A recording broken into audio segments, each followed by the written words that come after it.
Great. So we have all read The Personal Librarian, except for my mom. Mom has not read The Personal Librarian, but Mom, you're open to spoilers, anything that we say about the book. Yeah, that's fine. You explained it, what happens, and I intend to still read it, but I just haven't had a chance to. So, Okay. yeah, But I just Adina and wanted to Heather, be- you've both read it. Good, I good, finished the acknowledgements this evening. Oh, good. Yeah, I finished it yesterday. It was a quick read, but I still took my time just because, I don't know, I had time. So, but I already explained the book to my mom, so she knows what it's about relatively. It's about JP Morgan's library that he creates in New York City, and he needs a curator, basically a librarian, to help him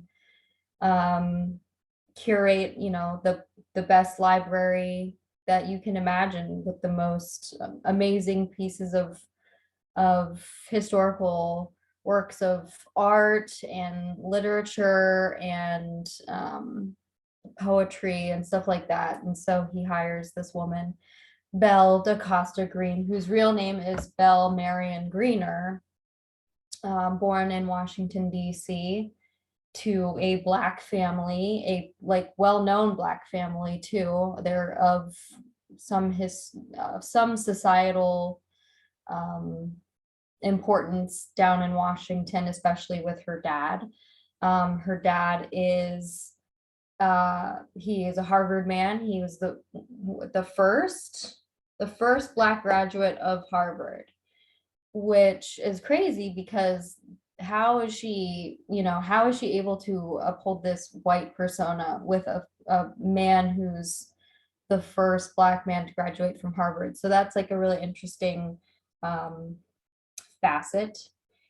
And she basically lives her entire life as somebody she's really not, to keep her in a position that she's in as the personal librarian. With how race relations were at the time, there was segregation, there was lynchings, there was really horrible things that were happening to not only the Black community, but also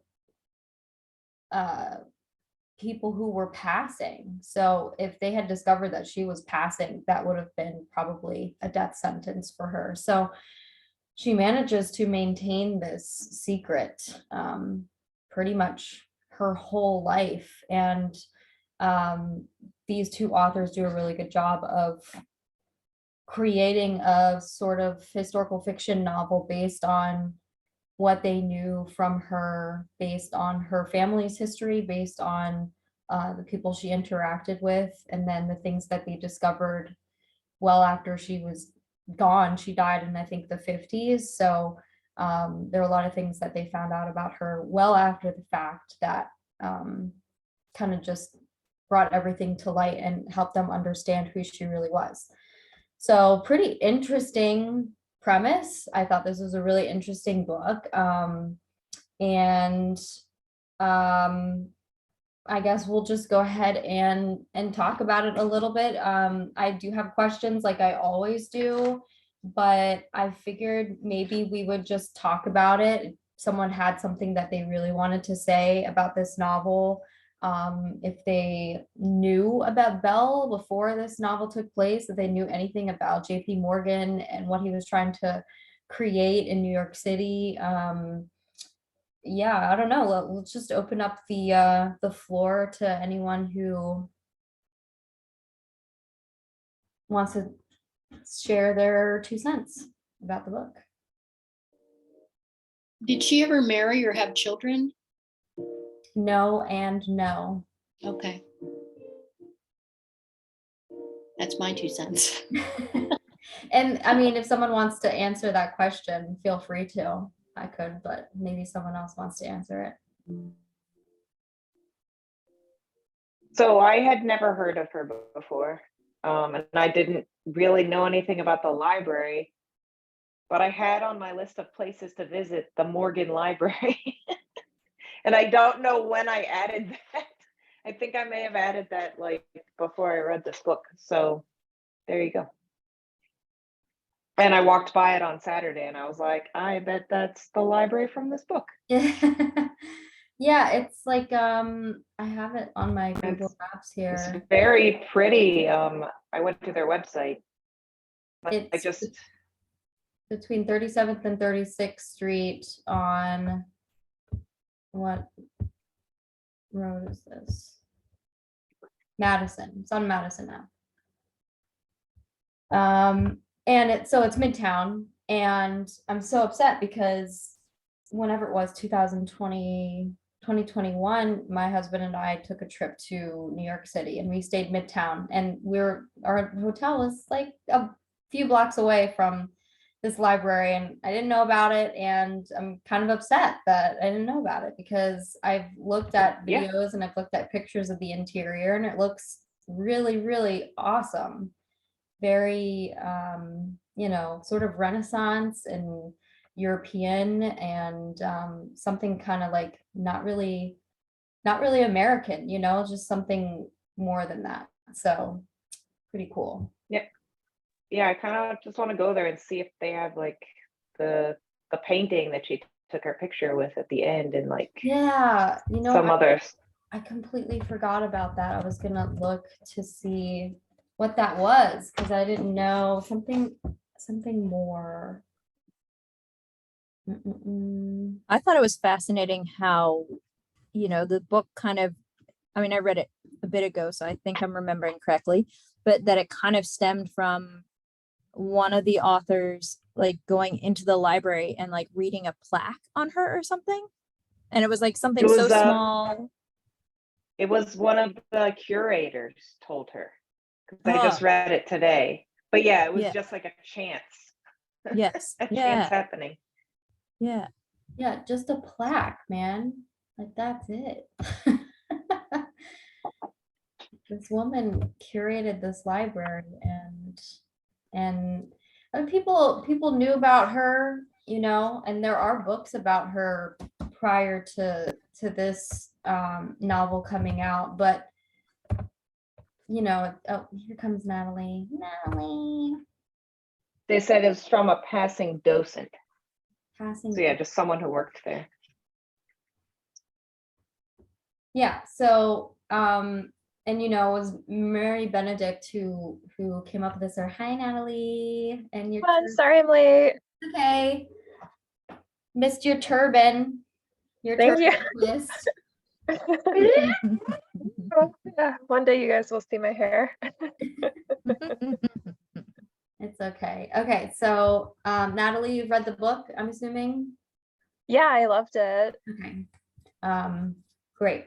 And we are still waiting for Daniela. She should be here. She said work is tying her over a little bit, so we'll see her when we see her. We're just talking about how Belle's history came to light, and how her story was discovered all these years later. She passed away in the 50s. She was more prominent in the sort of the Gilded Age of New York City. And so That's what I was wondering, like how she not only like that she held the secret for so long, but like how it came to unravel, like how it was found out. yeah, Yeah, I was curious about that too. does anyone know how they found out? I think it was found out relatively recently. I did some research and somebody looked into her birth certificate. Like, it was as simple as that. Like, they had to find her birth certificate and they had to read it, and it said that she was colored. That's it. You put what race you are on your birth certificate, and it said C for colored. And so that sort of got the ball rolling to discovering more about her. Oh, her dad was Richard Greener, oh, he was the first Black graduate from Harvard. So that checks out. And then the Fleet family, her mother's side of the family, who was a prominent family in Washington, D.C., yeah, they were colored. So that checks out. And all of it sort of just came together, and they discovered, oh my gosh, like she held this secret pretty much her entire life, and now it's so far beyond, you know, her time and her influence that it's okay that the world knows who she really is now. And that's maybe like, what would you say, I don't know, appropriate, or just, you know, a really awesome revelation. So that's what we were talking about. Did everyone else read the book and finish it? Not my mom. She's just here for the ride. That's The okay. library takes a long time to get those books out in Loudoun County. So I feel you. I've been encouraging my mom to go to the library, and she's actually like, she's asking like, what are you guys reading in the book club? So I told her, and aw, I'd love Is to she have her joining? join one day. she's like, it takes a little bit of a while to like read a book, go through a book. Yeah, I've been trying to get it on loan from the library, but so far it's been a really slow process. Aw. Yeah, I remember trying to reserve this book a couple years ago when I was in another book club, and I was like number 50 in the queue, and I was like, all right, that's Oh, ridiculous. wow. Adina and I are lucky. The Queens Public Library system is awesome, and they transfer, like you don't even have to go to a library that the book is at. They'll transfer if the book is at one library to like our library in our neighborhood. Mhm. Yeah, what's your book from, Natalie? Where's your book from? Let me see.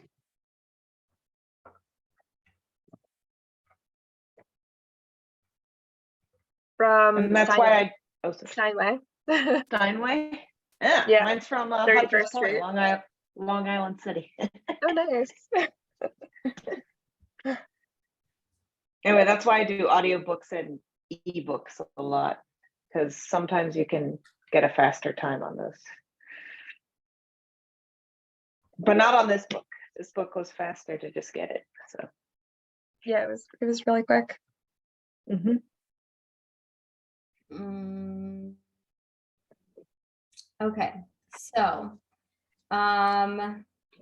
what were some things that you guys learned about this book that you did not know about before? So obviously Belle, that's a big one. A lot of people didn't know about her, but were there other things that you read about that you're like, what is that? I never heard of that before, or that person, I never heard of that person before. Was there anything that kind of sticks out to you? I think the Boston marriage or whatever it Yeah, was. that was the one I was thinking of too. Yeah. Mm. I was like, oh, well, I don't know, you know, I don't even remember if they went into why it was called the Boston marriage or whatever, or if things were just looser in Boston or whatever, you know, and that was the, but He was like, but I what was thought, going on in Boston? yeah, but I was like, oh, I guess I never thought, I mean, as a, you know, straight white woman, I don't often think of like, I mean, as a Jewish person, I think of like what it would have been like for Jewish people, but I like hadn't thought about like what, you know, we hear so much about, you know, people of color and hardships that they've gone through, and we should continue that. But I never think about like other, I don't know if the word's minorities or like the, you know, not straight white person. And so that was interesting to go, oh yeah, they probably had to hide that too. Like, didn't think of that, but of course. Yeah, so mom in the book, they there's a JP Morgan's daughter, her name's Anne. She is in what's called a Boston marriage, which is where she lives with another woman, which at the time was very society did not like that. And so as soon as I read the words Boston marriage, I went, "Hey Siri." Oh, there she is. And I asked her, and that's basically what it was. It's two women, like financially independent of a man, living together, because it was easier for them, or it was financially better for them to do it. And so the connotation was that they were lesbians, or potentially lesbians, and it was most society and women were always at the time defined by the men that they were with. So to not only be independent of a man, but also be sort of dependent on another woman was like, that was a faux pas. So and she has to also keep that part of her she has to keep that a secret as well, because it was a faux pas. So yeah, definitely Boston marriage is the one that sticks out to me. I didn't know about that, and now I do. Now we all do. I was also surprised to hear about Bernard's open marriage back then. I was like, whoa. Yeah. Yeah, well, maybe it was because divorce was very difficult back in the day. So they were just like, well, we don't love each other anymore, but we have to stay in this relationship. So why don't we just do what we want to do? Like we'll keep up appearances, we'll hang out, and we'll still be partners in a sense, but we'll also be in an open relationship. Yeah, also very sort of controversial at the time.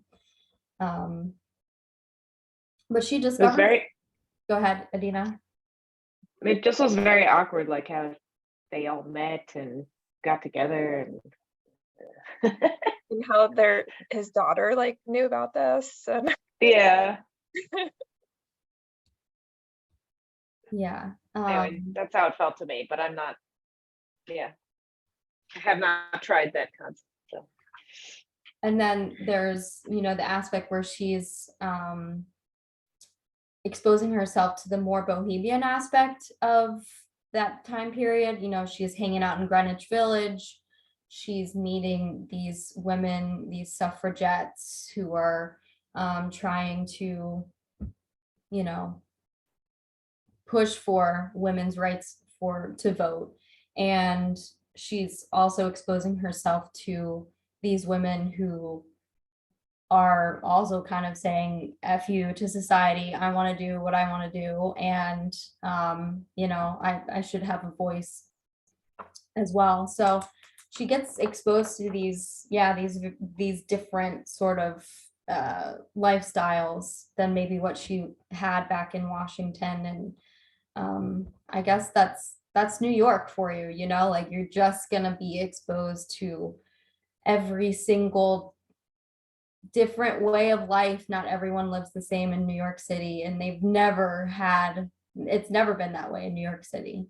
It's always been like this conglomerate of so many different lifestyles and people and cultures and races, all sort of living in this tiny little space. And so, you're always going to meet people who live a very different life than you, which was,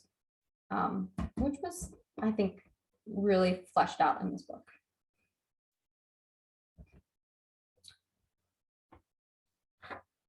Anything else that somebody learned that they didn't know?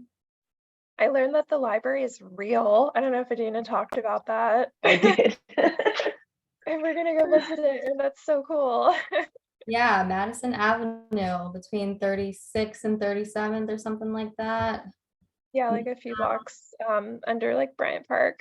Yeah. Midtown, not too far from Empire State Building. And like I was saying earlier, I was just there a few years ago and had no idea about the library, and I'm kind of upset about that, honestly. You and Garrison can come back and visit. I know, I really want to. It looks really cool on the inside. Very, very beautiful, very different. So, so yeah, just have to keep that in mind. And I'm wondering if that Caxton, that's how you say his name, I'm guessing. The Caxton, Yeah, the one that JP Morgan wanted so much. I wonder if it's there. 'Cause Lemort. those were Lemort d'Arthur. And yeah, incunabulum, I hadn't heard that word before, at least I wasn't familiar with it. So Yeah, I had to yeah, look that one up. There was a lot of art and manuscript terms that I was like, what? Mhm. Incunabulum. I actually didn't even look that up, and I meant to. An early printed book, especially one printed before 1501. That's incunabulum. Mhm. So it would be exciting to see that for sure. Yeah, I did do a little virtual tour of it. There was a virtual tour on YouTube, and everything is like it's like a museum, and everything is in a glass encasement. It's got a plaque, and it's open to a specific page if it's a book, and then there's sculptures and pieces of art and stuff like that. And there's different rooms. There's even a cafe if you want to eat there. It's very it's a museum. It's literally what it is now. So the goal that she had for the library is still real. It's still a public museum for any and all to come see.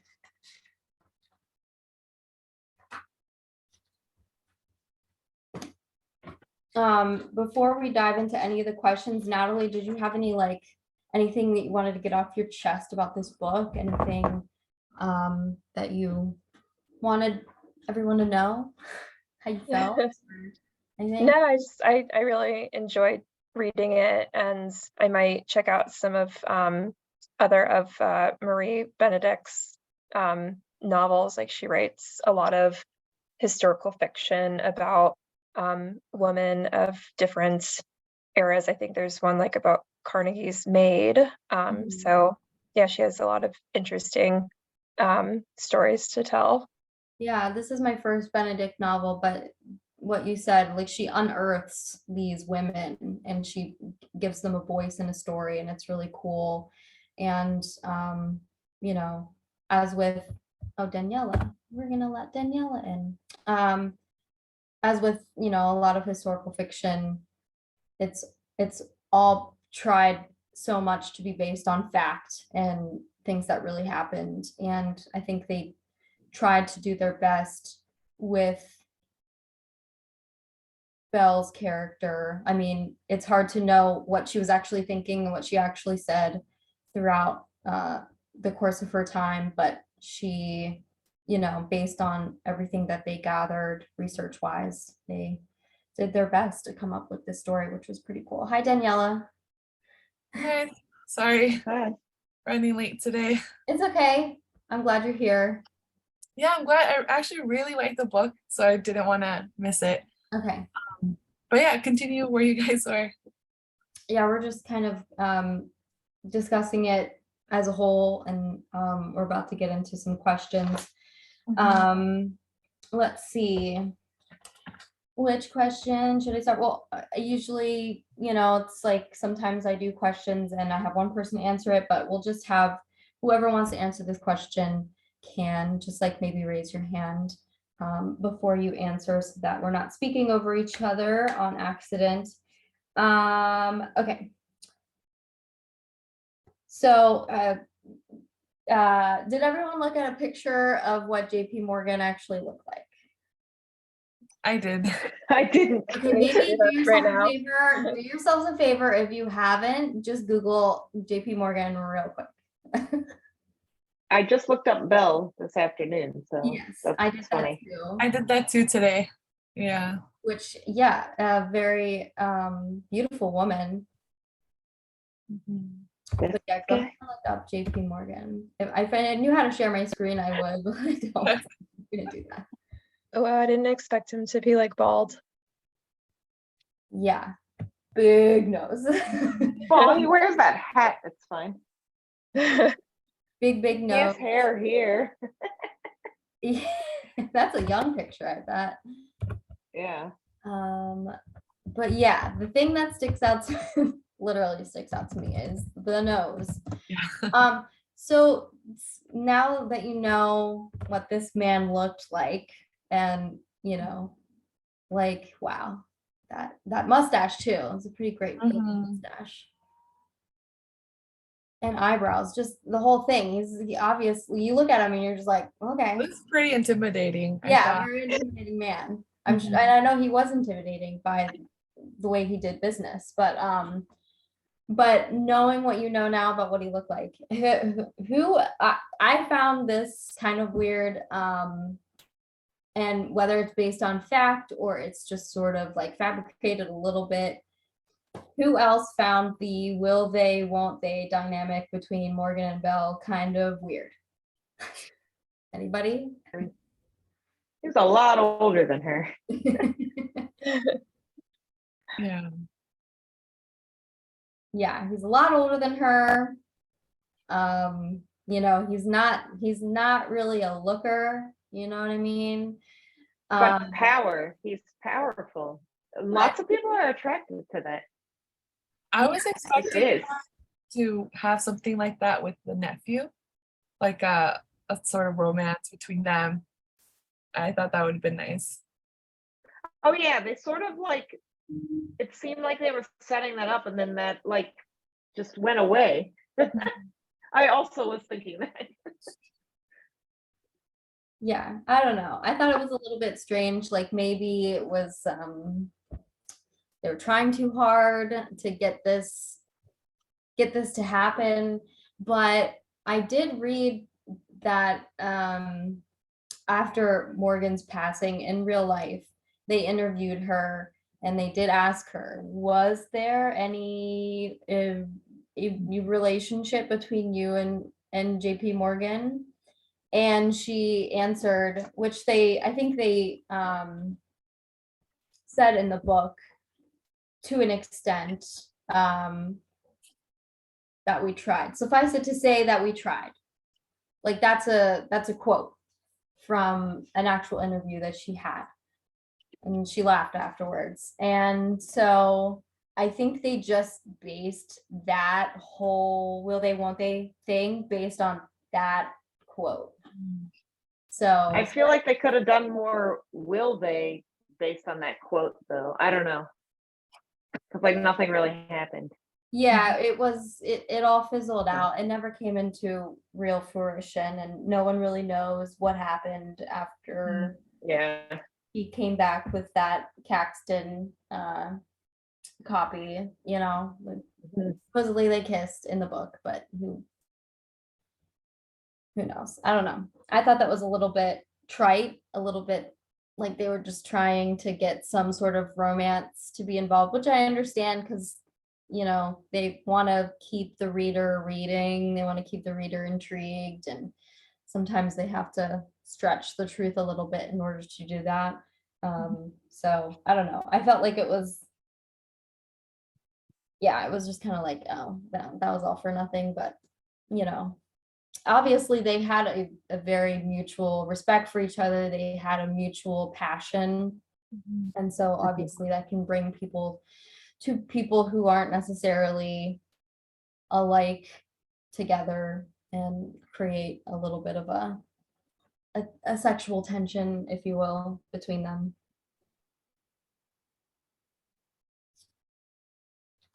I think now that you mention it, I wonder if maybe it was something that they wanted to explore, how it is common for people, like someone had said, that are in power to kind of have relationships with those, especially women, right, that they employ or that are like underneath them. I maybe like kind of speak on that a bit, not necessarily because it didn't go anywhere, but it is, I feel, something that is common for you to be like employed by a really powerful person. If you're a female, you know, like there's a lot of that even nowadays with like the Me Too movement. you know, a lot of that being exposed, and it obviously goes back to like even many years before this time period in the book. But yeah, that is an interesting thing. Yeah. Mhm. All right. So on page 160, page 168.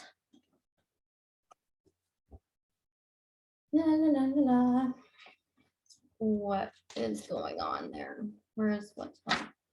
168. Okay, so this is where Belle is hanging out with her Greenwich Village friends, her more liberal, her more independent women friends. They're all suffragettes. They're all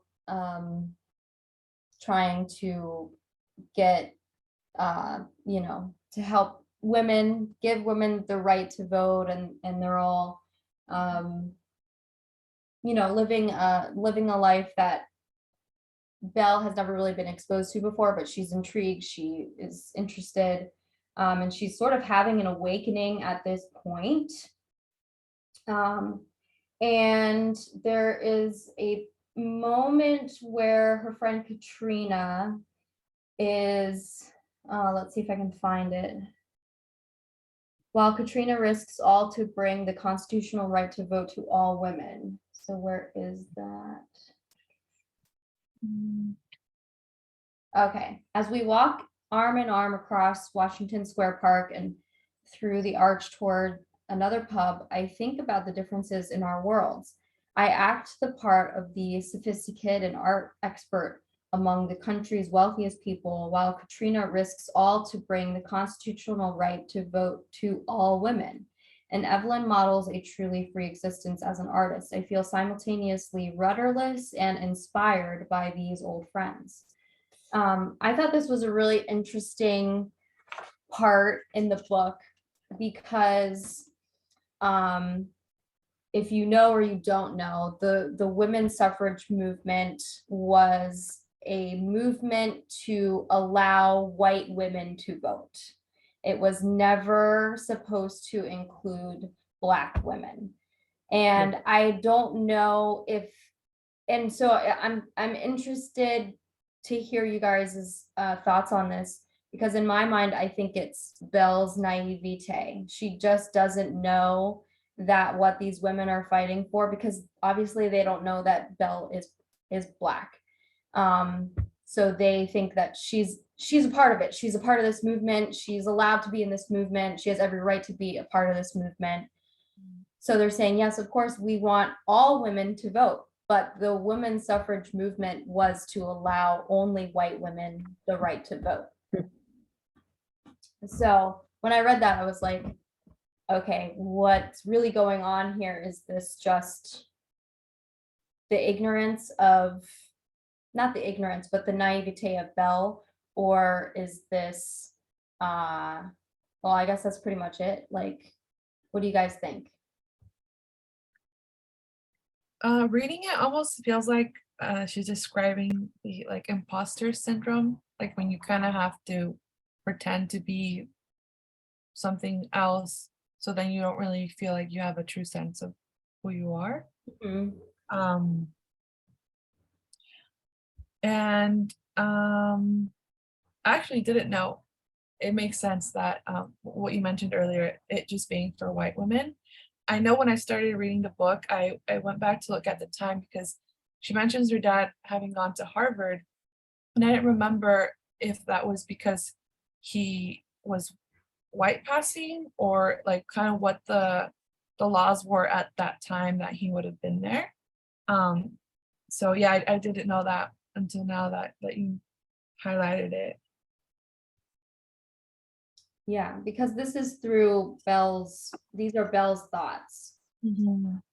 Katrina risks all to bring the constitutional right to vote to all women. So Mhm. that's Belle's take on what's happening, but what's really happening is not that.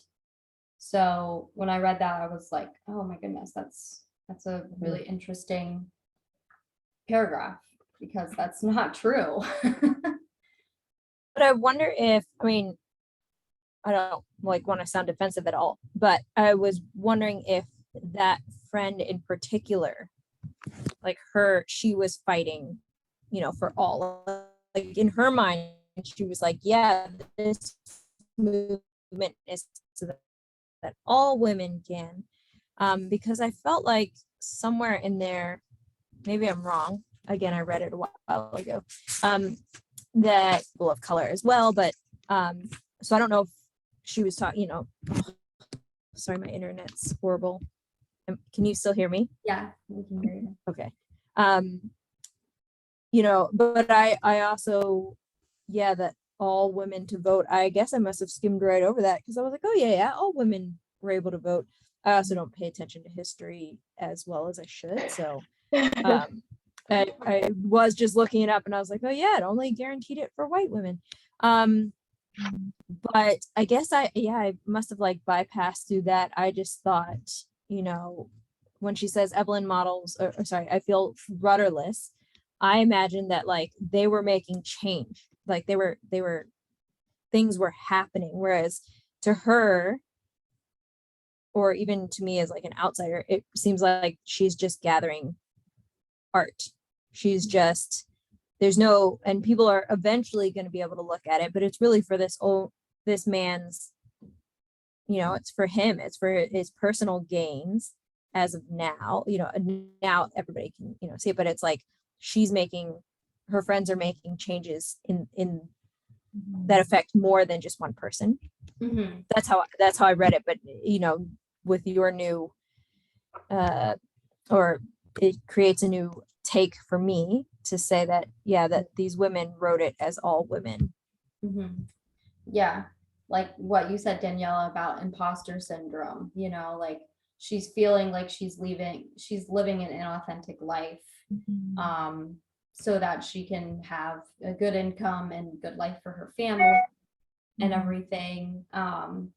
And but you're definitely right about, you know, like these women are living authentic lives. They're putting their lives at risk to better society and to give these women voice while she's actually denying herself her true identity. And so that's kind of like what happens in the entire book. She has this crisis of conscience between who she really is, who she wants to represent, sort of like it's the father's side of her family versus her mother's side of the family. Her father's side of the family, he wants to live his true authentic self. Whatever happens, whatever life he ends up living as a true authentic Black man, it will all be worth it because he was authentic. Whereas his mother's side of the family, or her side of the family, her mother's side of the family, said, no, we're not going to do that because then I won't be giving my children and my family the best opportunities they have to live in this society. So it's like this dual entendre of living your best authentic self and being okay with that, or having this crisis of conscience where you're not living an authentic life, but it allows you to live the life that you've always dreamed of. So I feel like the authors did a really good job with creating that duality and having both a white author and a Black author kind of working off of each other to create a Black woman in a white world. I thought was really good. So sort of like your true authentic self, is it worth it to live your true authentic self? It doesn't allow you to live the life you want to live. That's like a crazy question to ask. Yeah, because I feel like the fact there was two authors, one being Black, one being white, was kind of like representing the roles that the character had to play in her life. And then oh man, I forgot what I was gonna say. But basically, I found that reflected in the book, like both sides of her, and I had a good thought and then it totally left me, but when Hang I on to it. remember, I'll bring it back up. Oh, okay. Natalie says BRB. I will say that the historical fiction books have kind of been my favorite so far, because I feel like you can dive so much more into it afterwards. Whereas like with like fiction, it's like a story and maybe there's like fan fiction, but here like you obviously learn things that you didn't know and you can dive deeper into it, into that time and the person. So I really did enjoy it. Yeah, historic fiction. I was like, I don't really know if this is historical fiction because it's not taking place during like a big historical event. And that is usually what historical fiction is. It's surrounding an event. But this book kind of changed my opinion on what historical fiction is. I mean, it can be about a person that lives during an important historical time period. It's not, I mean, there is a war that eventually happens, but it's not the main character, so to speak, in the book.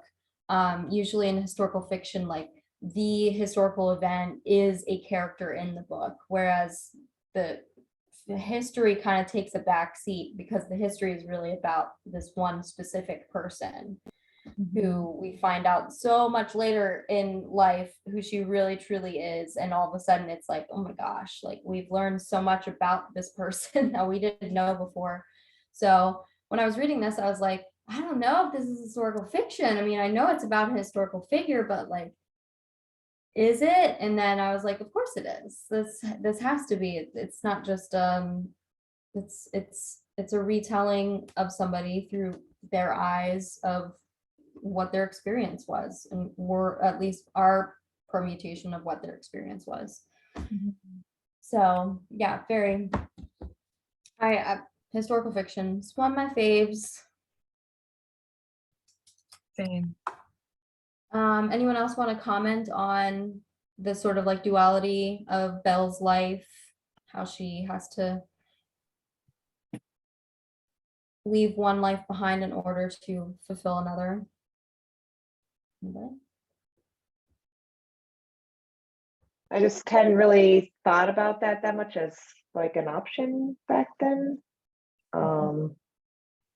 So just like, I guess it seemed like it was nice for her to have that choice, but also it just led to a lot of conflict, like internal conflict.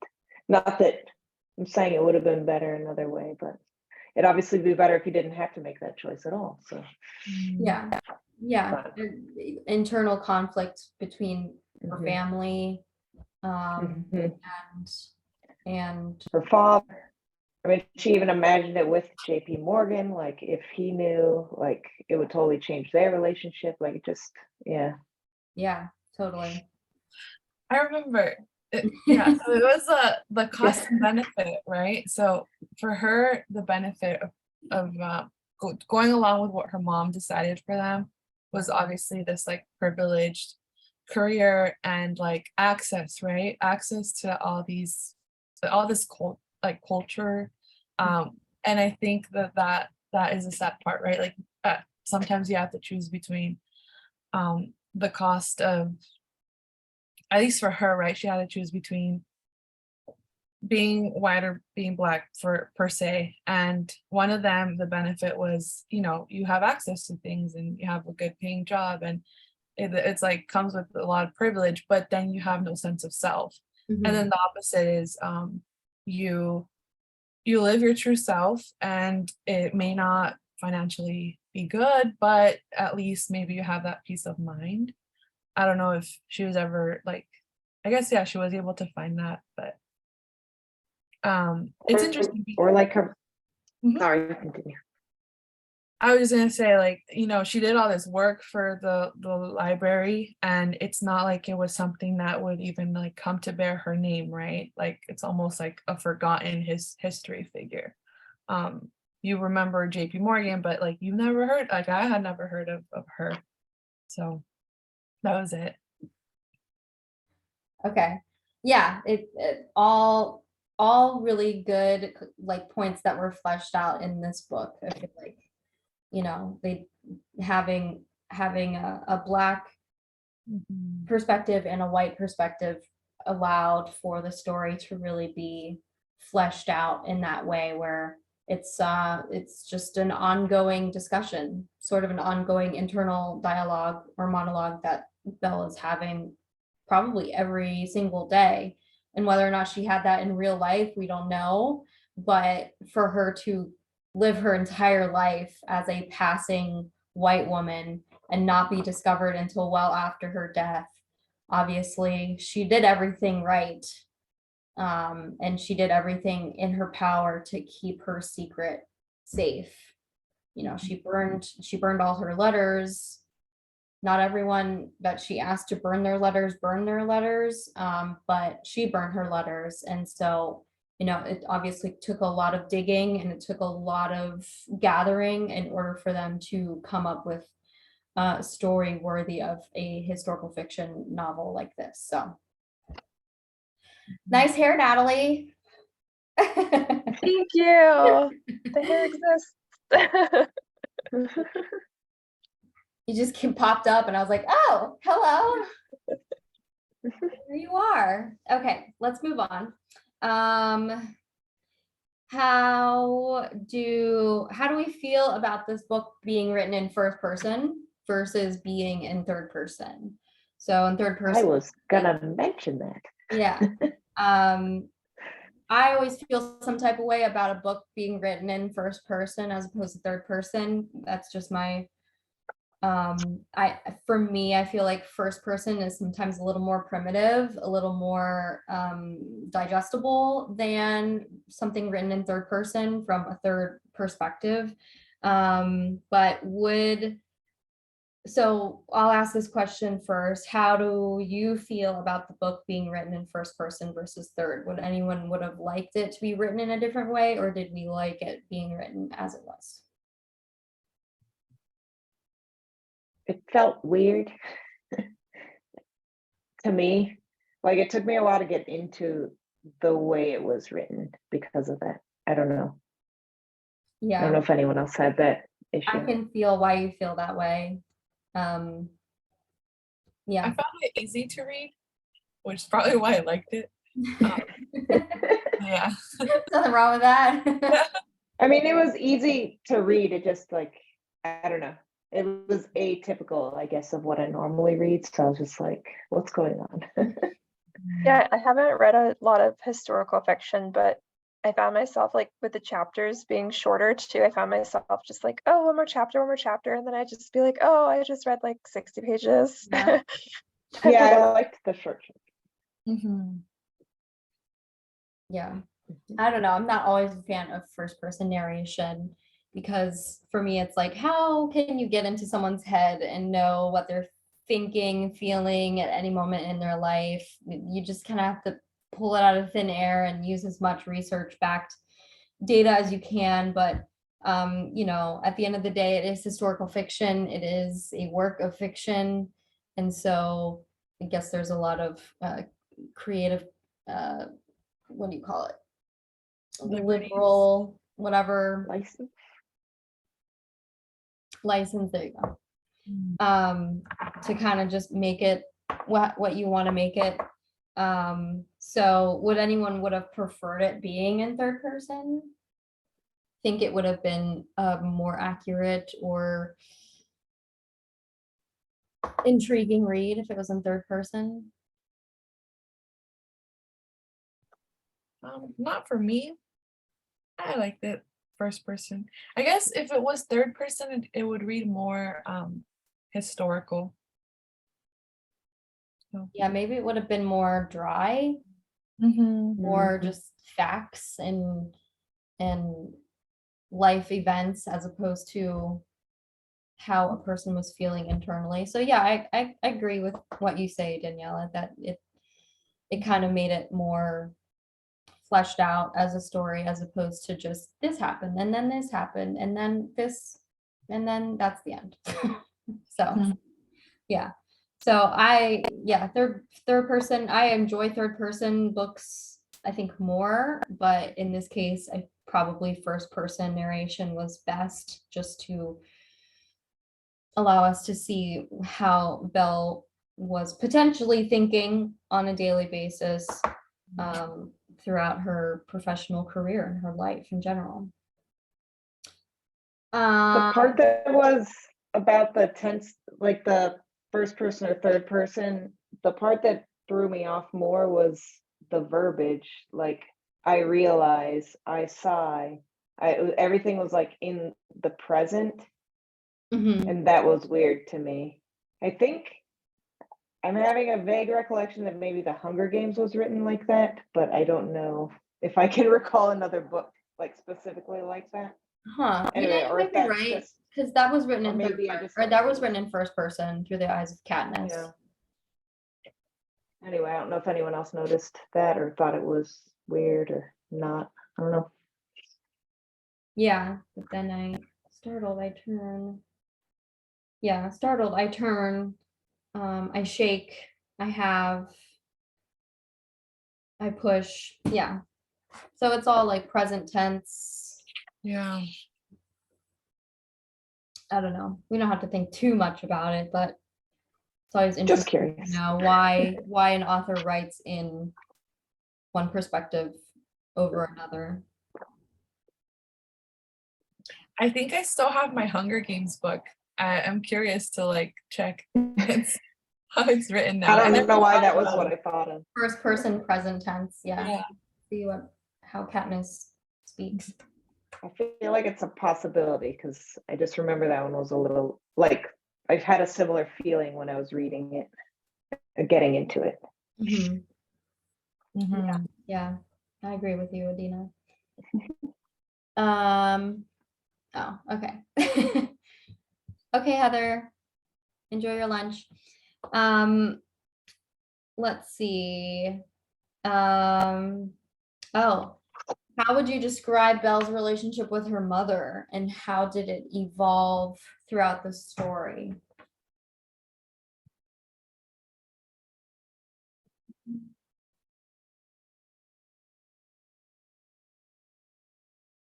She definitely seemed like unpleased with her decisions and annoyed for a lot of it until her mom shared information.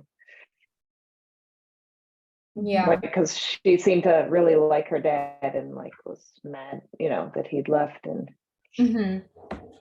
Yeah, it starts off like her mom's kind of hard-headed. Her mom is telling her to study. Her mom is saying you can't rest on your laurels. Just because you got this job doesn't mean that you can take a backseat to this. Like, you have to always be on the top of your game, always be studying, always be learning more, because at any moment this can all be taken from you. And so you have to do your best to prove yourself worthy of this job as much as you can. So at the beginning, yeah, it starts off, she's very hard-headed. She's very, her and her mom kind of clash over um these life-altering decisions that they make. But you know what happens, Adina, do you want to just say kind of like what they discussed that kind of changed Belle's tone? I'm trying to remember specific. I can't remember if it's after they visited her family or what. I think it was just the realization that Belle had that her mom wasn't just doing this for status, that it was because she really wanted a better life for her kids. I think it was after Um, when she came home like really drunk one evening Mhm. after a Oh. party. So that was Her mom, after because her mom the thought grandma's she was funeral? being, yeah, like her mom thought she was being Okay. reckless, and that even like that evening she had mentioned to the guy that she was going to go home with like something, a comment about her being dark. Oh, right. Am I too dark for you? Yeah. That was Right. after her abortion though, right? Mhm. Yeah. I think I'm getting closer to it. 223, page 223. Oh, she talks about Richard's time as a professor at USC and what happened after that. And that sort of just changed the tune a little bit about how Belle saw her mom and saw her dad. And I think this was after she went to visit him in Chicago. I don't know. No, I think the Chicago was after. You think it was after? It probably was. Yeah.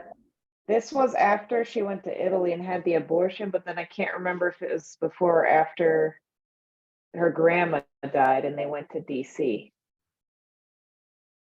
That's the Yeah. order I'm not remembering. Chicago trip was after that, was after the drunken night where her mom tells her about what happened in South Carolina. So I think going to visit her dad sort of solidified everything that she was curious. She just wasn't sure about this life that she was living and this persona that she was trying to uphold. I think going to visit her father really solidified that for her, because he really just puts the what do you say? He puts the ball in her court basically and says, it's not up to me. It's not for me to tell you how to live your life. I know how to live my life. Your mom knows how she wants to live her life, but how you want to live your life, that's on you. And you have to, whatever choice you make is the choice you make, and I'll support you either way. That's basically what he says. Right, and I'm not gonna think that one of those choices is wrong or whatever, because I think she was worried about that for sure. Yeah, especially given what he was fighting for. So he had an understanding. Maybe he came to the understanding a little bit later, and he had already divorced her mom, and they couldn't work that out between the two of them. But for the sake of his children, he knows that decision was the best decision that he could make for her and for her siblings and her mom and their family. And I remember thinking when at the beginning, she's like walking and she says like her mom's words are in her head, or her mom's voice. So I remember early on thinking like, oh, she sounds kind of like a little bit overbearing. And even then she later asks her like, oh, how did you prepare for your interview? Like, what are you gonna say? Kind of causing then Belle to have this like anger against her, like she doesn't trust her to like, she's obviously shown her that she can be responsible and high achieving and still doesn't have that like trust or just like, yeah, you're doing great, or something like that. Yeah. Kind of has to still prove herself to her mom. Maybe the mom's like always had this subtle notion that like maybe Belle doesn't want this life, like living as white. Mm-hmm. Yeah, that's a good point. Yeah, she doesn't know if she's all in or not. And it affects her and the rest of the family if she chooses a different way. And she is the eldest, right? I can't remember. I don't think she's the eldest. I think she has an older brother. That's right, yes. Is it an older brother? I think he's the He's like a grad student, right? Yeah. Is he the one who does engineering? Yeah, engineering. I don't remember if I knew how old he was. I know that the one sister who's the whitest of them all was the youngest, but Eddie, yeah. Yeah, Yeah. yeah. And there are two other sisters. And they all got married and stuff, but they never said, just like she never told her dad like who they married, like the authors never told us either, which I thought was interesting. Hmm. No, it doesn't. Like if they chose to be white or black. Russell is his name. No, Russell is, I don't know where to find it. no, Russell is the brother's name. But I don't know if he's older or younger. Yeah, I couldn't I'm not sure. tell from, But doesn't matter. She was definitely the breadwinner for everyone. It was all on her. Yeah, and they kept progressing in their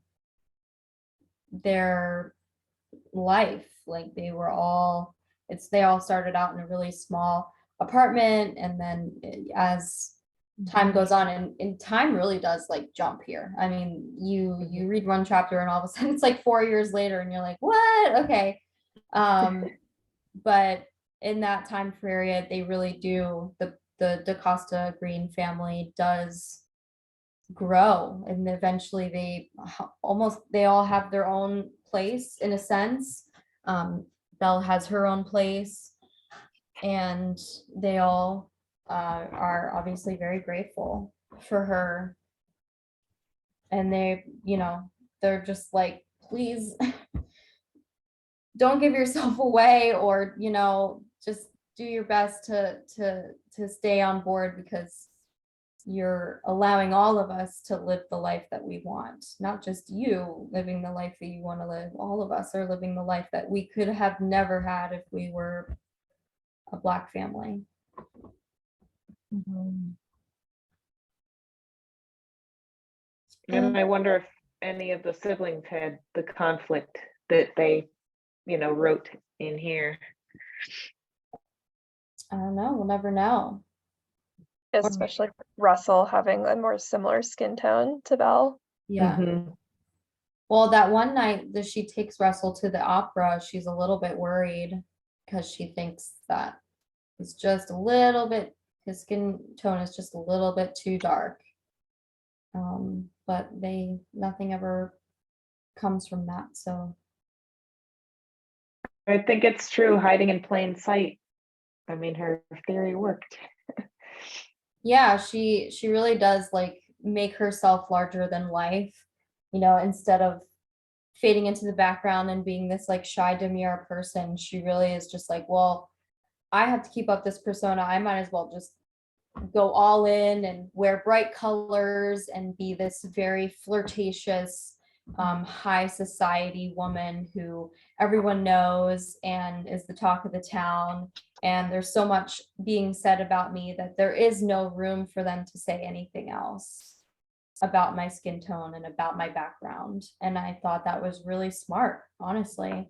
From her very first party that she attends, she's overwhelmed. She can't really, she's like, how am I gonna navigate this world that I've never been exposed to?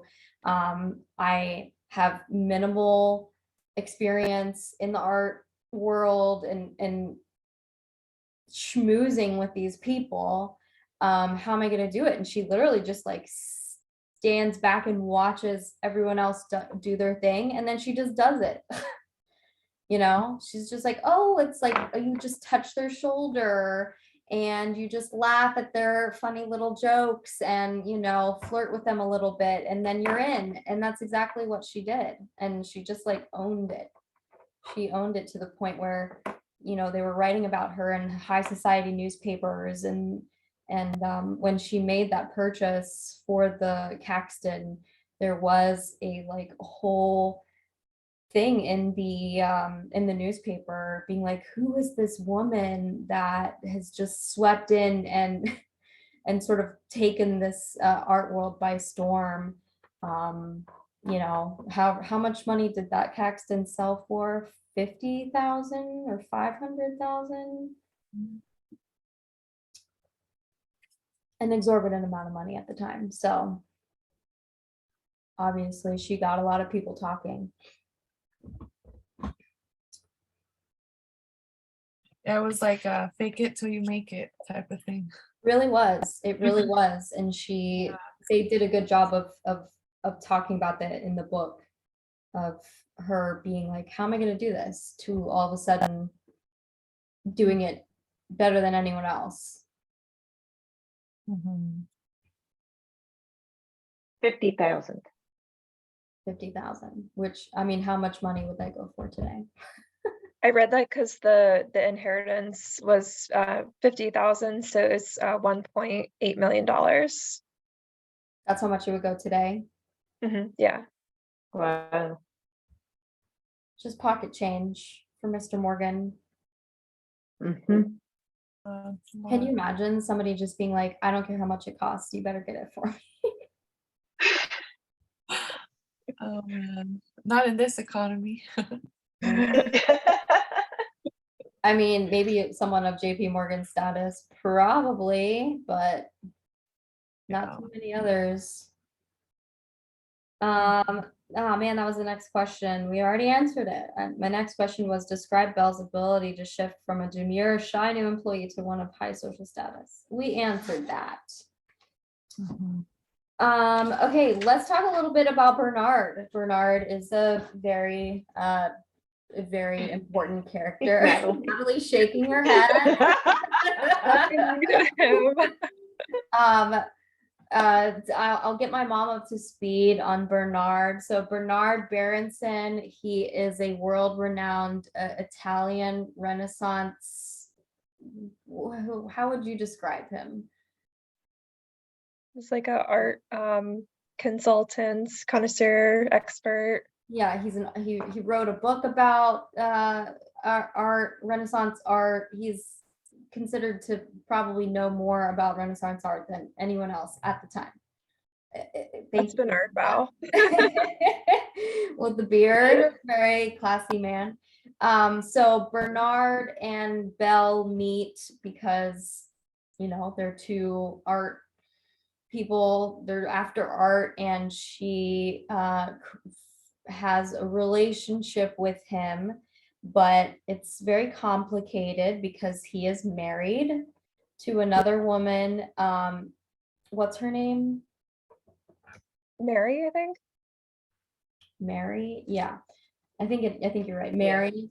But they're not in a romantic relationship any longer. But I guess because of the times they couldn't get a divorce or an annulment or whatever, so they have extramarital affairs, and they're both open to that, and they're open to telling anyone who's interested, you know, we're open to whatever. And so when Belle first meets Bernard, she doesn't know all this, and she kind of has this wishy-washiness, like, oh, I can't be with this man because he's married, and you know, I would be shunned from society if people knew that I was with him. But then he tells her of his relationship with his wife and kind of changes her mind a little bit. And Bernard tries to reassure her that it's okay. If, you know, I love you, I think the world of you, and I want to be in a relationship with you. We don't worry about anything else. So that's sort of her relationship with Bernard, but it's obviously much more complicated than that. It goes back to the power thing, or I don't know if it's power, but she was just attracted to him because she read his book when she was a kid. Like, Yeah. so it's like weird. Again, this like thing with older men, I don't know. Yeah. You like what you like, it's fine. Yeah. But yeah, she read his book even as a child. She was very intrigued with the art world, and so she read his book on Italian Renaissance art as a child. And when she met him as an adult, she was sort of starstruck, and then it turned into more of a flirtation, more of a crush, so to speak. And then you know, they ended up pursuing each other, and they, And him taking zero responsibility. yeah, not a fan. Not Because a she fan for she Bernard. does at one point, right? Like after spending time with him, she says, "I've made a authentic connection, and I want more." Mhm. And I think that was just because they had a lot in common, or a lot of interests in common. But it's hard to say like if it is authentic. I mean, obviously to her it feels authentic, but if she was pretending or, you know, being something else with him, then it, like, how authentic could that have been? Is my question. I think they also like were feeling the authentic connection with their more humble like upbringings and the fact that they weren't born into this like higher society. So that I feel like that made sense.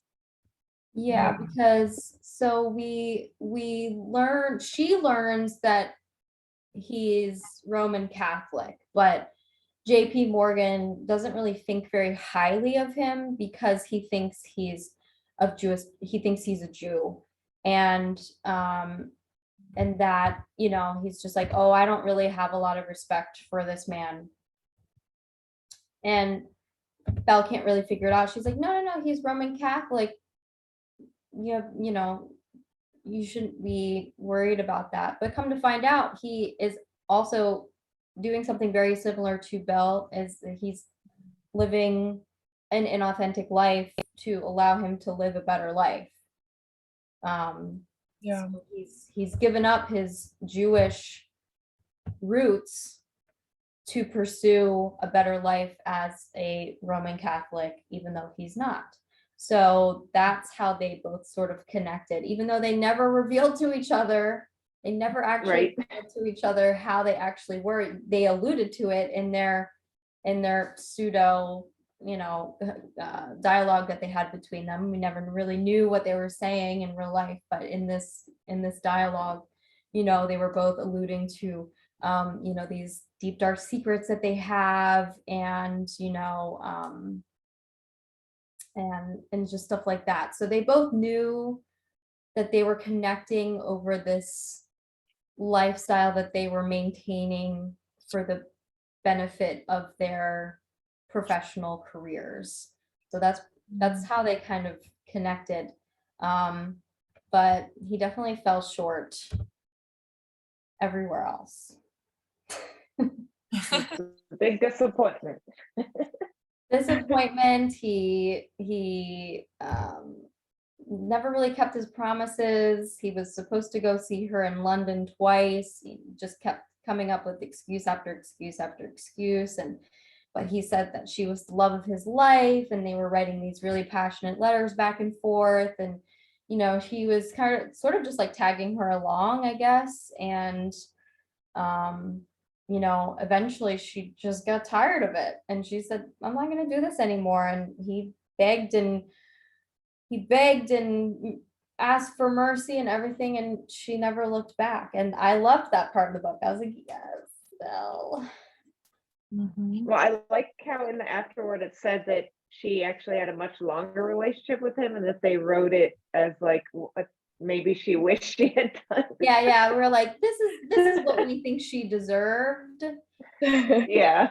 not what actually happened. So so I was kind of like, Yeah. okay. Yeah, I'm trying to read into his excuse me, Wikipedia here. He also involved in a long relationship with Belle Costa Green. Mary says she had a reluctant acceptance at times of this relationship. Well, it seems like she was in it for the financial benefits, like the status. Like, I know you said maybe they couldn't have gotten it annulled or divorced or something, but it didn't seem like it'd be economically like a good idea or societally. Yeah, probably not. I don't remember who You married. wouldn't be able to go to all the parties. No escort. Yeah. Yeah, they just keeping up appearances, basically. Or support their causes. I don't know what they were doing, but I don't remember that part, but they had their own like interests or something. It doesn't really go into detail about their relationship on Wikipedia, but we know in real life they had a much longer relationship, and don't know if it ended up being a better relationship, if they ended up, you know, actually being who they wanted to be for each other without all of the drama that was happening in the book. But in the book, definitely not a great individual.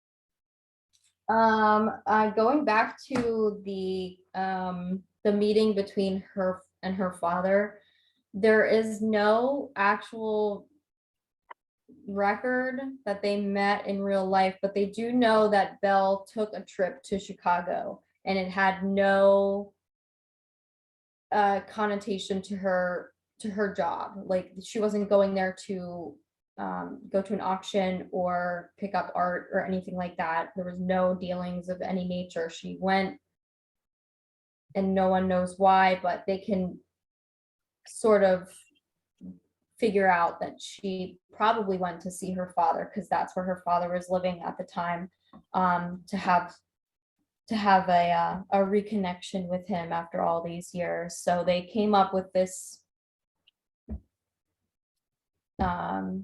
sort of extracurricular story about her having closure with her dad after all these years. So my question is, how was the meeting between Belle and her father in Chicago constructive? And we kind of touched on this a little bit, but we can go back to it because it was sort of a big turning point in the book. And it's like what she was feeling before meeting with her dad and what she was feeling after meeting with her dad were kind of like two different things. So anyone want to touch on that? How is the meeting constructive?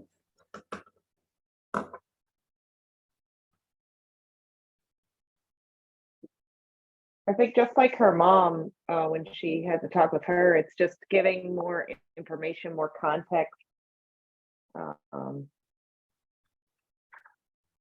So that you don't think of things as just so simple, like you left because you didn't like us, or it's just a lot more complicated than that, and getting that background.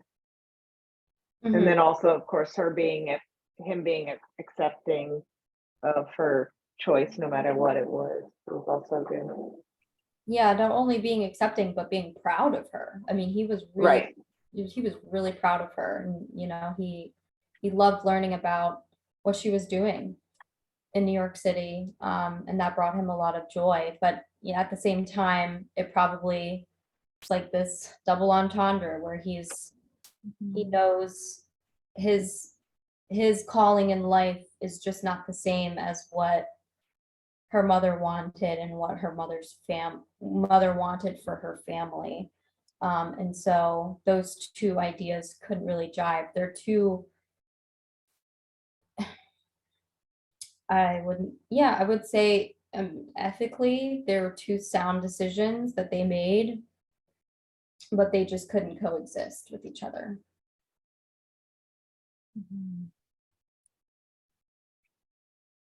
Yeah, I would agree too with Adina, like maybe just to get more clarity on why he left, and that it wasn't like the children's fault, maybe.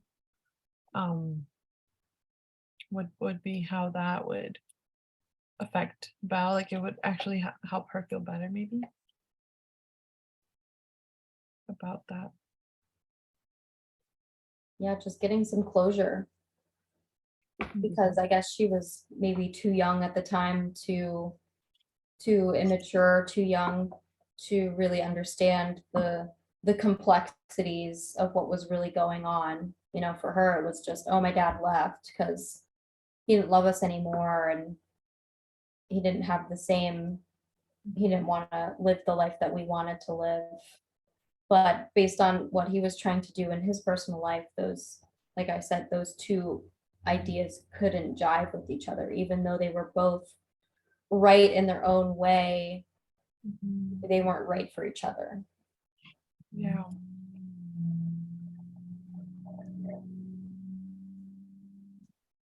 I think it And helped for her the that kids, oh, sorry. Go ahead. Go ahead, Heather. I think it kind of, I mean, maybe you already like kind of touched on this, but I think it helped her to see that he was able to put aside his like strong feelings and recognize that she has done something for herself, that she has, made an impact and is doing well for herself, even though he doesn't like how she's done it. I think it was probably comforting for her to say, like, to see that and to be like, he still loves me. He still loves what I'm doing. He still, he just doesn't like, doesn't super support how I got there, but that he still has the same amount of love and appreciation for her. And I think, again, it's been a while since I read it, but didn't she bring something to the meeting? I don't know if she brought something or they spoke about something and his eyes lit up. And I don't know why that stuck in my brain because I couldn't tell you what chapter it is or where that was or any of it. But I feel like that was good for her too, to see him light up and be excited about something that they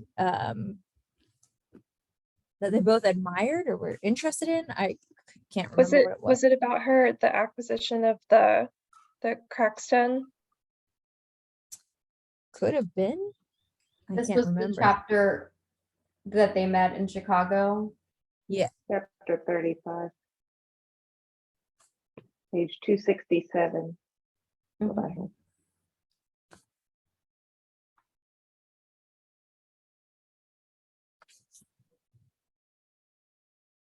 Oh, the Metropolitan Museum. It's on page 269. Oh, the fact that she remembered their visits together when she was a child. That's what it was. Yeah. One time I even had the chance to go deep behind the walls of our favorite place. He interrupts excitedly. The Metropolitan Museum? You remember. How could I ever forget the weekends when you and I would spend a whole day there? The idea that those memories remain with him fills me with peace and warmth.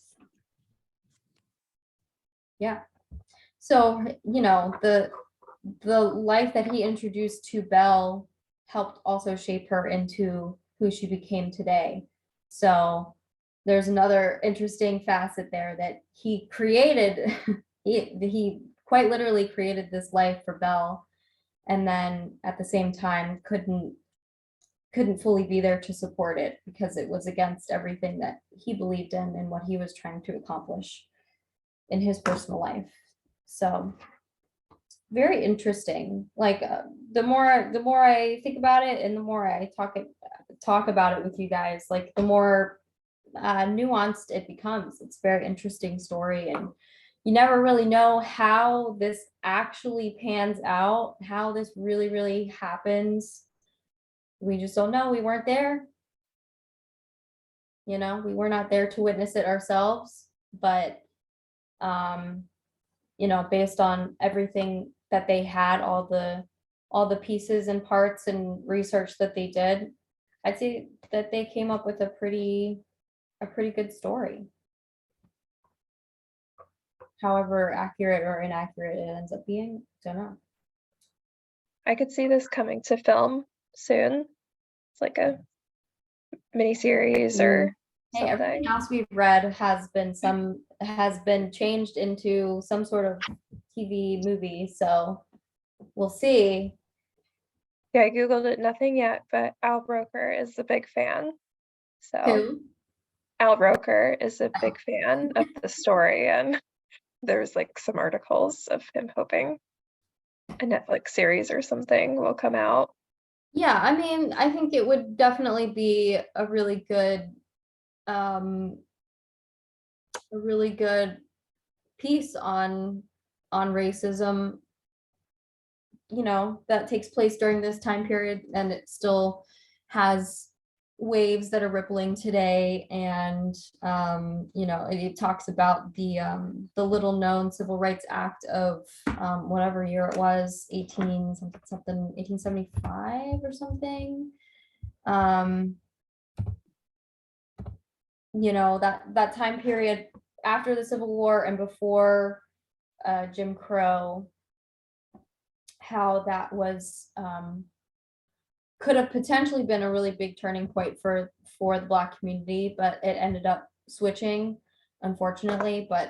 Um, but I don't think there's enough on that specific time frame, like the late 1890s, early 1900s, when it comes to race relations. So, I mean, I don't know.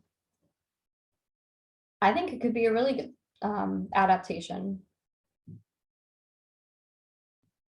It's still a pretty new book. I didn't realize that until I got to the end. Yeah, 22. Yeah, I saw that in the beginning, 2021. I was surprised it was that new. Yeah, they talk about writing this during the pandemic, all of the meetings they had to do virtually between the two of them. This was my first book that I've read that has two authors. I thought that was interesting. Yeah, it's I thought that was interesting too, but I think again it was necessary because Marie could create the commentary for what it was like in a white person's world, and Victoria could write what it was like in a Black person's world, and the two of them had to have been able to coexist in order to create this story. So I thought that was yeah, two authors, and it's obviously you don't know who wrote what, and just sort of seamlessly work themselves together. It definitely wasn't noticeable, I would say. So Yeah, no, definitely not noticeable. I mean, I figured all of the stuff that was on racial commentary was probably more Victoria's writing, and then sort of like the more high society stuff was more Marie's wheelhouse. So they probably had their specific points of research that they worked out and then incorporated into the novel, and then it just kind of had to come together and write one fluid story. Yeah. When I finished this book, I was like, I don't know how I feel about it. Written in first person, present first person, seems a little bit like primitive, and some of the thoughts in her head were maybe too primitive, and I wanted it to be more complex. But now that I'm looking back on it, I realize that it is actually a little more complex than what I initially gave it credit for. I didn't see, what was your Instagram rating of it? I haven't posted it yet. Okay, I haven't seen it. I don't post till after. we had to talk about it. Yeah, Yeah. I have to get my book club discussion. I don't want to preemptively decide how I like the book until I chat with my friends. I just realized I was muted, but I was gonna say something to Natalie. My book says it's the GMA book club pick. Yeah, Um, mine was too on the front. on Yeah. the cover, yeah. Because you mentioned Al Roker was a big fan, and I think some other of the hosts too were talking about it. I saw like a video somewhere. They did have a little, you can look it up on YouTube. There's a little Good Morning America spot that they do, and they interview both authors in the Morgan Library, and they just talk about it. You can see the inside, you can see they do a little tour of Bell's office, and they do a little tour of JP Morgan's office, and then they kind of showcase the rest of it. It's like, I don't know, all of 5 minutes. It's really nothing, but it, helps bring it all together.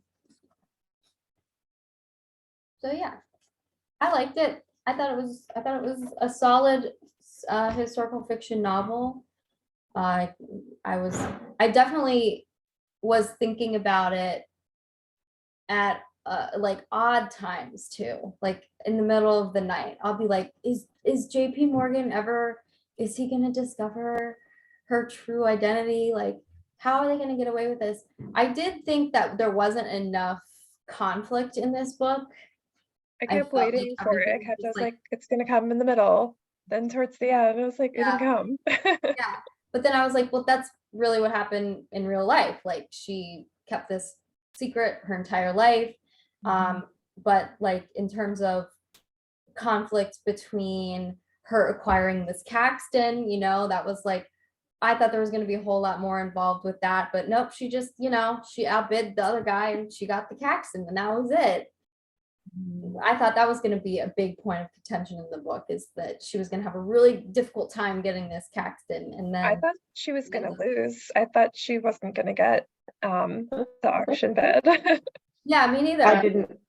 I thought she was going to win because that's how she was set up. Essentially, she does everything right in every aspect. She just has to live this inauthentic existence, but everything else goes like the way she wants it to, except Yeah, for obviously sure. that relationship. But she didn't really care. Like, she was fine with it. She was just like, whatever.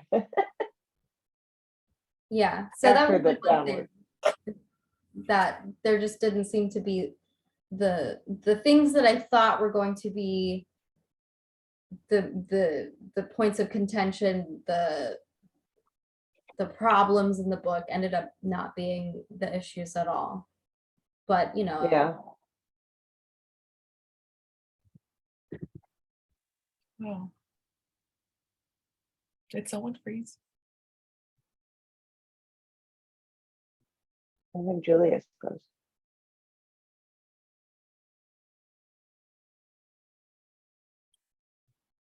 Uh-oh. Yeah, I think Julia's frozen. Hope she comes back.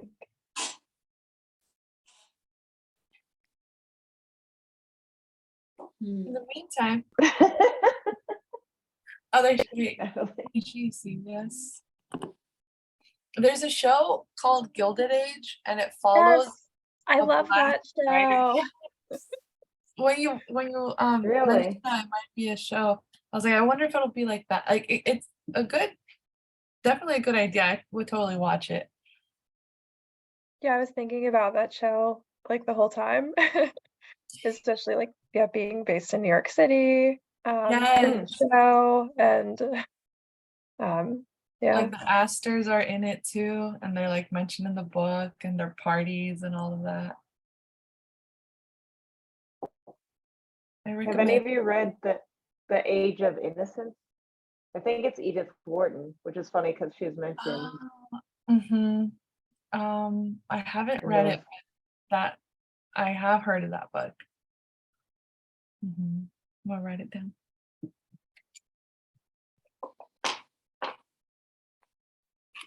all right. Well, it's 10:13. Oh, you're back. Yeah, I know. I don't know what happened, but all y'all had really funny faces when it froze on me. Funny faces. I hope the recording got that, because that was really funny. All y'all were like,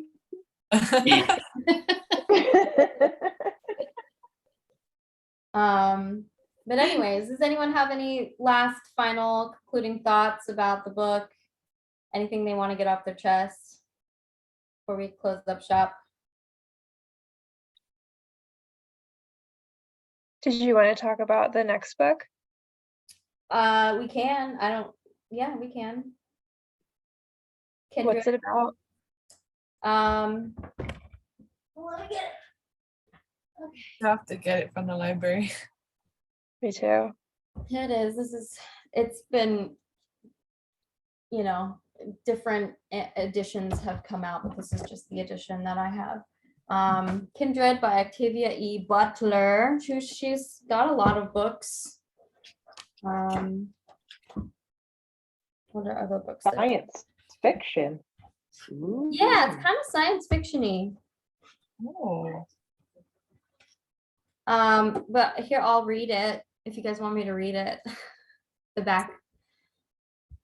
yes, please. Okay. Dana, a modern Black woman, is celebrating her 26th birthday with her new husband when she is snatched abruptly from her home in California and transported to the antebellum South. Rufus, the white son of a plantation owner, is drowning, and Dana has been summoned across the years to save him. After this first summons, Dana is drawn back again and again to the plantation to protect Rufus and ensure that he will grow to manhood and father the daughter who will become Dana's ancestor. Yet each time Dana's sojourns become longer and more dangerous until it is uncertain whether or not her life will end long before it has even begun. So this is definitely a TV show because I saw like a preview Yeah, of that. it's on Okay. Hulu. It's on Hulu. I don't know if the whole thing is out now or if they're doing episode by episode. So I don't know how much of it is out onto Hulu. I don't know if we have Hulu, so I don't know if I'm going to be able to watch it.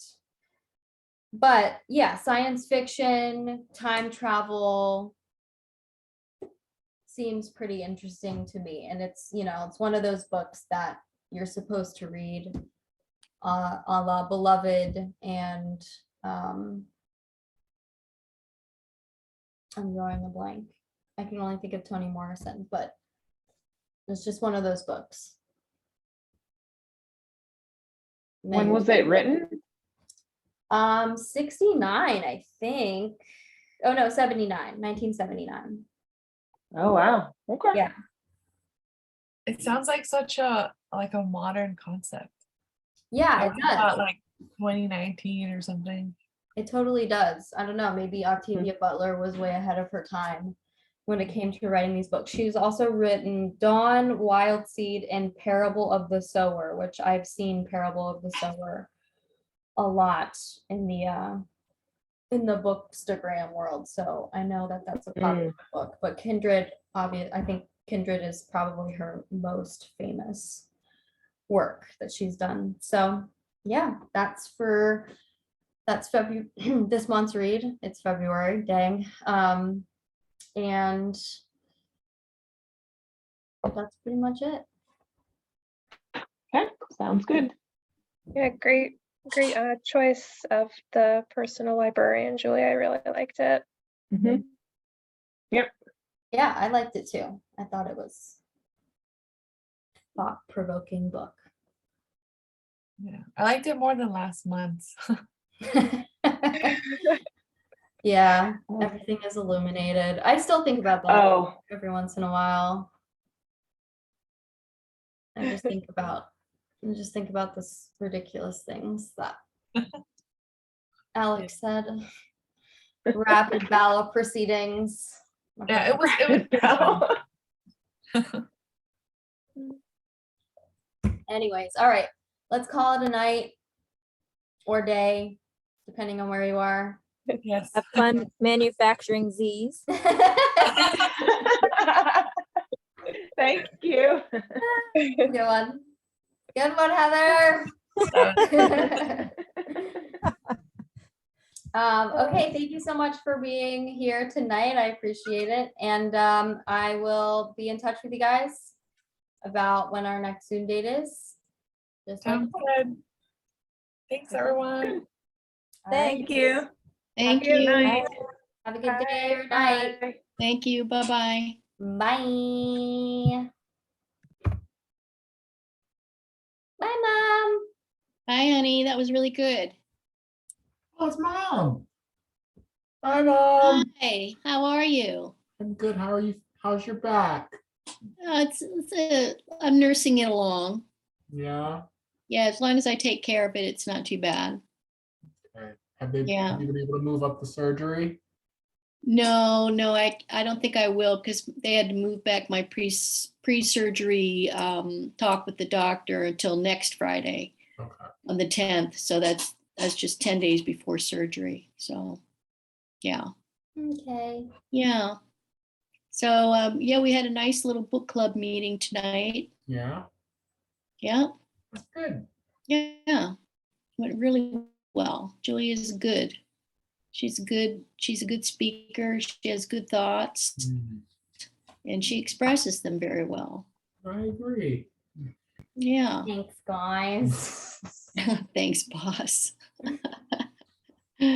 All righty. Well, it's almost time to do Wordle. So Yeah, Oh, yeah. Wordle time. yeah, it's almost time to do Wordle. We've gotten, we really enjoy doing it at night. Yeah. And yeah, some nights we do pretty good, some nights not so good. So Yeah, last night was not one of those nights. yeah. No, I didn't. You cheated. I did not cheat. You asked me what the word was. I asked you what it wasn't. Yeah, last night was a little bit tough for us because there were several words that it could be. And yeah, if you didn't have those letters X'd out, then you had to kind of go through the alphabet. But it worked out. We finally got it at 6. One of you got it at, I think, 3.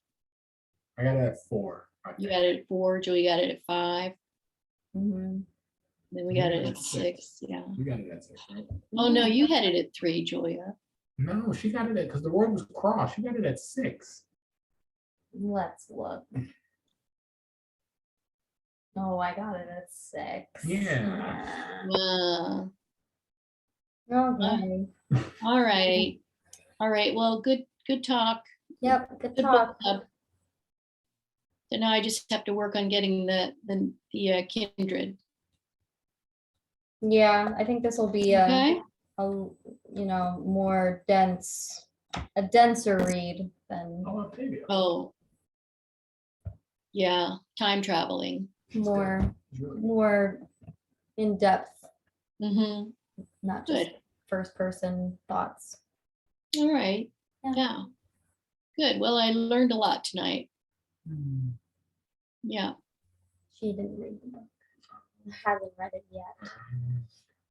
Yeah. I learned mine too. But she's going, okay, great. Yeah. It's good. All righty. Good All night, right. honey. Tell Dad I said hi. All right. Love yous. Love you too. Love you too, Mama New. Good night. Bye-bye. Good night.